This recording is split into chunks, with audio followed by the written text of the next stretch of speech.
Hello guys, ayan, dumating na yung inaantay nating parcel. So, atin ang buksan. Ito ay matagal ko na rin inaantay, mga 2 araw lang naman. So, ayan, bubuksan na natin ang ating parcel. 20 pa yan. So, ayan, may bumibili.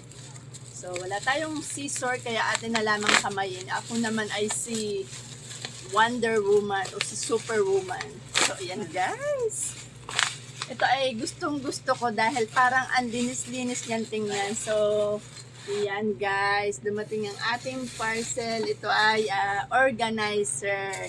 So, actually talagang gusto ko siya kasi nga parang ang linis niyan tingnan. So, lalagyan natin siya ng mga biscuit at mga kung ano-ano, candy kapag dumating na yung ating estante na pinagawa. So, ganito ang gagawin ko sa organizer na ganito. So, makikita nyo rin later o sa susunod na mga video ko kung paano ko iaayos itong aking tindahan. O, diba? Napakaganda niya. So, yan. Ganito lang siya, guys. So, ayan. Pasensya na kayo kung ako ay patingin-tingin kasi nga may bumibili. So, tayo ay nahihiya-hiya minsan mag-video. So, yan, ganyan lang siya, guys. Diba? So cute. At saka, ang ganda niya tingnan. Napakalinis niyang tingnan, diba? So, lalagyan ko siya ng price at name. Tapos, dito rin, price at name. Tapos, nakalagay siya dyan sa aking bagong window ng tindahan. So, let's try pa another one.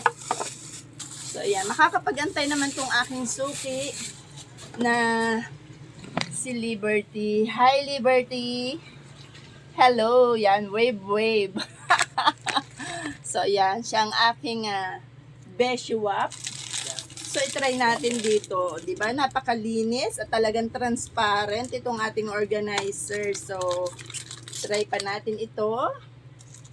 Para madaling makita, di ba? Pag kasi dumating dumating yung ating estante, maganda siyang tingnan. For sure. Kasi yung mga candies ko, hindi ko na sa jar ilalagay, kundi sa ganito na ring organizer. So, yan lang guys. At see you sa aking susunod na mga video.